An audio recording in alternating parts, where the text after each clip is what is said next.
Reka subire ndabahe ikaze mwese shuti banywanyi bacu mukunda kandi mugakurikira amakuru n'ibiganiro dutambutsa kuri channel yanyu imwe Rudende ya Isange TV, channel ibashikiriza amakuru n'ibiganiro biba bigezweho kandi biba byakorewe batohoza muri rurimi rw'ikirundi. Ndabahe mwaramutse abandi ndabahaye mwiriwe bivanye naho muherereye, iri ni iteka n'umunezero ntangira gusubira kubana namwe banywanyi bacu mukunda kandi mugakurikira amakuru n'ibiganiro dutambutsa kuri channel yanyu ya Isange TV, channel ibashikiriza amakuru n'ibiganiro biba bigezweho kandi biba byakorewe amatohoza muri rurimi rw'ikirundi. Reka rombahe ikaze mu makuru yacu kuri isaha, amakuru yihuta cyane, amakuru ahambaye, amakuru na cyane yari buze kwibanda mu misota bitandukanye nka politiki, umutekano, inkino, indero, iperereza, kateka kazi na muntu mu makuru ndetse na rimwe kuri yose abari karavugujya nino. Amakuru yacu rero reka tuyatanguriye mu gisata ca politiki, aho nkuru rero kuri ubungu b'amakuru ndetse n'amatwa dusumira ariko aravuga ko injyane zasuye kwaduka mu muganga CNDD FDD, aho Reverien Ndikuriyo aramutswe umuganga CNDD FDD ndetse na Gervas Ndirakobuca uramutswa inama nkenguza amateka bamaze kwiyamiriza umukuru w'igihugu cy'u Burundi Evariste Ndayishimiye kubijanye n'impinduka ashaka gukora mu butegetsi, aho ashaka gufata Prosperi Bazombanza agasubirizwa na Apotre Mbayahaga, ariko Gervas Ndirakobuca ndetse n'umunyamabanga mukuru w'umuganga CNDD FDD barahiye barirenga bavuga ko mu gihe Prosperi nta Bazombanza ngo yo basubirijwe na Pasiteri Isidore Mbayahaga ngo ibintu bishobora kuba bibi mu butegetsi bw'u Burundi. Mu gihe kandi uyu Pasiteri Mbayahaga agaragara nk'uvugira umukuru w'igihugu cy'u Burundi na cyane mu kubiba urwanko mu bihugu bibanyi, aho ndetse yigize umuvugizi w'umukuru w'igihugu cy'u Burundi Evariste Ndayishimiye. Kandi amatwa dusumira avuga ko uyu Mbayahaga yoba ari umubanyi cyane na Perezida Ndayishimiye, ariko abahinga mu vya politiki ngaha mu karere k'ibiyaga binini bakavuga ko mu gihe Mbayahaga yoba abayicegera c'umukuru w'igihugu ibintu bishobora kuba bibi cyane ngo ataco ashobora gushikana ko abanyagihugu.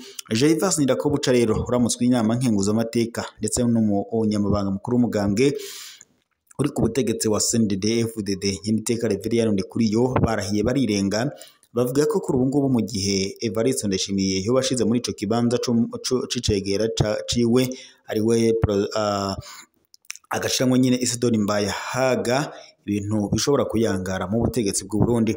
Ni mu gihe kandi abatari bakeyi babandanya bavuga ko uyu Isidore Mbayahaga ngo nawe ari mu banywanyi cyane w'umuganga uri ku butegetsi wa CNDD FDD nubwo atambara impuzu z'umugambwe wa CNDD FDD.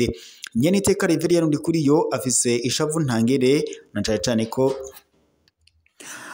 cyane ko ngo nawe yashaka kwitoza muri ico kibanza cyo kubicegera c'umukuru w'igihugu, ariko ngo Evariste Ndayishimiye yavuze ko atamushaka. Murabizi ko afitanye amatati na Evariste Ndayishimiye. Reverien Ndikuriyo muramuzi ko mu mezi yaheze yagerageje gukandagurwa n'umukuru w'igihugu, aho ndetse byananoganurwaga ko ngo yoba yari yamuhaye isumu. Murabizi neza ko Reverien Ndikuriyo yajanwe mu bitaro bitandukanye kugira ngo abashe kuvurwa ngaho mu Barabu, ariko Imana yaraje gukinga aragaruka.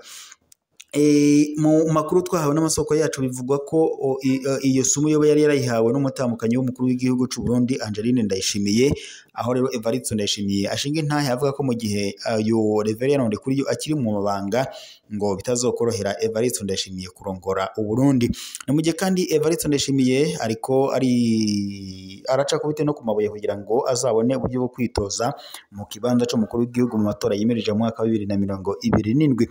Gusa amakuru dukura ku rubuga nuko wahoze aramutswe umugambwe CNL Honorable Agathon yamaze kugabisha avuga ko intwaro ya CNDD FDD ngo yamaze kurangira ko kandi ari mu bazokwitoza mu kibanza c'umukuru w'igihugu mu matora yimirije mu mwaka wa 2027, ndetse akanahamagarira abanywanyi b'umugambwe CNL guhagurukana niyo nka ngo bagatora Honorable Agathon. Ni mu gihe kandi Gervas Ndirakobuca nawe yamye avugwa ko ari mu bashaka kuzokwitoza mu kibanza c'umukuru w'igihugu, ariko amakuru ndetse n'amakuru dusumira avuga ko kuri ubu ngubu Gervas Ndirakobuca ngo yaba yaramaze kwigizwa inyuma muri leta, ngo ndetse adafise naho ashobora kuzomenera kugira ngo abe yakwitoza mu kibanza c'umukuru w'igihugu mu matora yimirije mu mwaka wa 2027. Abanyagihugu bashinga intahe bakavuga ko mu gihe Gervas Ndirakobuca ngo yakwitoza mu kibanza c'umukuru w'igihugu ngo ari we yatorwa kubera ko azi gutunganiriza abarundi ndetse ngazi n'ibibazo bihanze abanyagihugu b'u Burundi. Mu gihe Perezida Ndayishimiye we yama yidoga avuga ko ngo Burundi ari igihugu kimeze neza cyane, ngo ahubwo ari uko abanyagihugu b'u Burundi badakora. Akavuga ko rero ngo igihugu c'u Burundi ngo ari nka Edeni ivugwa muri Bibiliya. Avuga ko Burundi atabibazo na bimwe bufise, mu gihe Burundi kandi buhanzwe n'ibibazo bitandukanye, haba ikibazo kijanye n'igitoro, ikibazo kijanye n'amahera mvamakungu, inzara idahera, ubukene bwibonekeza, ibiciro bibandanya kuduga ku masoko. Ibi byose bigaterwa nuko habuze igitoro, mu gihe Ndayishimiye we yavuze ko agiye kwifatira mu minwe ibijanye n'ici gitoro, ariko murabizi neza ko yagiranye amahari haje kwaduka impari hagati ya Ndayishimiye ndetse na Gervas Ndirakobuca ubwo yashaka kwifatira mu minwe ibijanye n'igitoro, aho Evariste Ndayishimiye yagirije Gervas Ndirakobuca ngo yoba ashaka kurya ibiturire. Ndahugarika rero yaciye afata ingingo yo kwamaganira kure ibijanye no kwifatira mu minwe iby'igitoro, ariko kuri ubu ngubu rero abanyagihugu bafise ibibazo ntangere ishavuriraniga mu banyagihugu Burundi, bidoga bavuga ko Ndayishimiye kuva yagashika ku butegetsi mu mwaka wa 2020 ataco arashikana ko abanyagihugu, ngo ahubwo ko yamaze kubahera amaboko imugongo. Bafite ishavu ntangere rero baridoga, bavuga ko rero Ndayishimiye bibaye ngombwa ko yakurwa ku butegetsi bagashira ko intwari ibereye kandi itunganiriza abanyagihugu.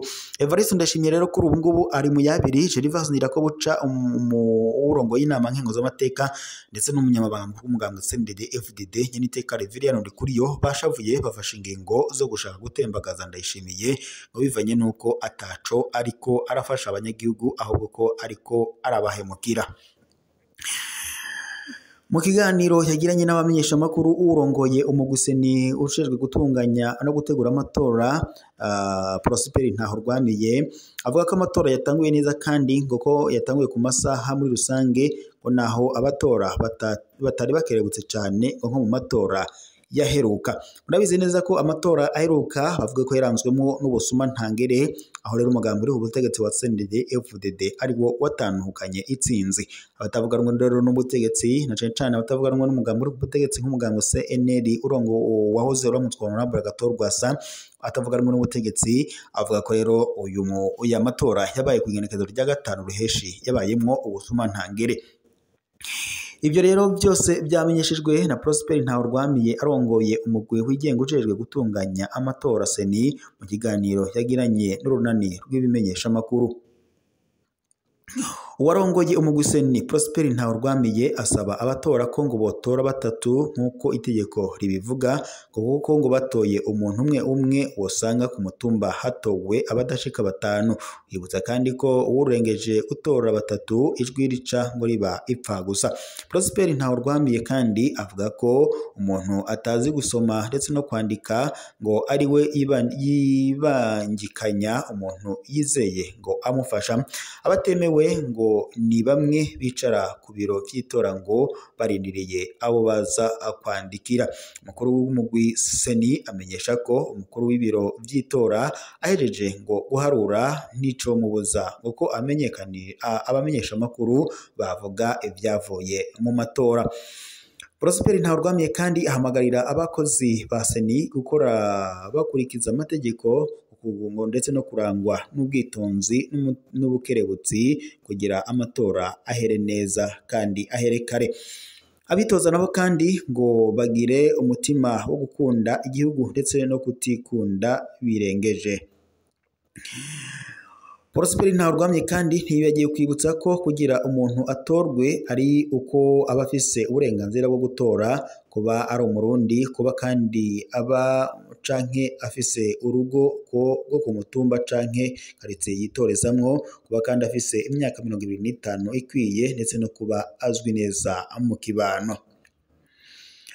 Naho abize mu ishure shingiro rya Kibungere muri komine Nyabihanga intara ya Gitega barironkejwe intebe barironkeje intebe z'abanyeshuri 40 kuri uyu wa 2023 Nyandagaro y'umwaka. Izo ntebe zavuye mu ntererano z'abo bahize mu ntumbero yo gusahiriza gutorera inyishu ikibazo c'intebe cari gihanze iryo shure. Umuyobozi w'iryo shure amenyesha ko kugira abana bashobore kwicara neza mu birasi bimwe bimwe batira intebe mw'ishengero rya Katolike. Agashimira rero cane abo bahize kuri iyo ntererano, agasaba ko ngo boshigikira ndetse no mu gusanura iyo nyubako ngo kuko zishaje ndetse ngo no kubarosa ibitabo. Kw'izina ryabo bahize Colonel de Police Tinyimana Jean Marius amenyesha ko bagiye kuja hamwe bongere ngo banaterere kugira ngo ivyo bibazo bitorerwe umuti. Agira ati sindi buvuge ko riteye isoni, ariko ivyo tubona ni agahomerabunwa, ishure kuva turyigako nta cigeze congerwako. Akaba kandi anahamagarira abavyeyi ndetse n'intwaro nabo nyene guterera kugira abana bashobore kwiga neza. Naho Buhumuza muri komine Gisagara bararonkejwe umuyagankuba, ikonteri ikaba iriko iragurwa 6,000 by'amarundi. Muri Buhumuza umugambi wo gutanga umuyagankuba mu mazone urabandanya. Akarorero mu yahoze ari intara ya Cankuzo, zone Busoro, zone Minyare, zone Shinge ndetse na zone Itanga zarose umuyagankuba. Muri zone Busoro umuyagankuba uva muri zone Kayongozi ahasanzwe hari urugomero naho rwasenyutse mu misi iheze. Co kimwe rero na zone Minyare, ariko iyi zone yo uwo muyagankuba uwo mugambi waje usanga wari uwabanje ho gutanga umuyagankuba bakoresheje urugomero rw'imishwarara y'izuba ibizwi nka pano soleil, ndetse no muri Shinge na Gitanga bakoresheje ubwo buryo nyine. Aho rero mubona muri komine Gisagara aho uwo muyagankuba uzobandanya mpaka muri zone Camazi uce ubandanya ku mupaka wa Tanzania muri zone Bumba uciye Ibunyerere. Naho biruko zone Camazi abantu benshi baba ku mutumba wa Mburi muri zone neza mu Gasenyi, niho hari centre commerciale ikomeye cyane muri Buhumuza. Naho ariko naho nyine bakaba bariko baratabaza ko boroswa umuyagankuba kuko ngo hariyo ibikorwa byinshi by'iterambere bikorerwayo, amasoko, stoke ya leta, kopeke, ivuriro, amashure ya segonderi akenera amamashini. Uyu muyagankuba kandi wagenewe bose ku 6,000 by'amarundi gusa, uyariha muri poste ukaronswa ikonteri ku nzu yawe iri mu bitoke baragusanzayo. Kizire ko abantu baguma baba mu kizima. Umuyagankuba ukenerwa mu bintu byinshi byo muri ico gihe, nk'uko abanyagihugu bo muri ibyo bice babandanya babishikiriza. Mu gihe kandi Uburundi bwari bumaze iminsi bwumvikanamo ko bufite ikibazo kijanye n'umuyagankuba, aho rero mu gisagara ca Bujumbura ngo umuyagankuba wari wabuze, ariko Regideso ikaba yari yasiguye ko irimo irasanura ndetse no kuzana undi munyagankuba kugira ngo bongerekanye umuyagankuba mu gisagara ca Bujumbura. Abanyagihugu rero bakaba bariko baridoga ko ibibazo bijanye n'umuyagankuba muri ico gisagara ngo vyabaye byinshi cyane, ndetse bakanavuga ko kuri ubu ngubu batakironka amahera ndetse n'ibikorwa by'iterambere byabo bitandukanye vyamaze kwangirika. Gusa kuri ubu ngubu Regideso yamaze gusobanura ko ibyo byose yamaze kubitorera inyishu. Kuri ubu ngubu abanyagihugu bakaba babandanya bakora ibikorwa byabo by'iterambere kandi mu misi itandukanye. Bakaba bavuga ko mu bihingo itandukanye y'igihugu hose hoshikanwa umuyagankuba kugira ngo abanyagihugu babandanye biteza imbere mu bikorwa bitandukanye by'iterambere. Reka rero dushimire kandi dukeze Regideso ibandanya ishikiriza ibikorwa bitandukanye by'umuyagankuba abanyagihugu kugira ngo biteze imbere. Reka rero mbashimire mwese mwari kumwe natwe mu makuru n'ibiganiro twariko turabashikiriza, tube dusozere ngaha tuze gusubira mu makuru razi ko ageze ko kuri imbonesha kuri yanyu mukunda cyane muri Rudende ya Isange TV, bonesha kuri bashikiriza amakuru n'ibiganiro biba bigezweho.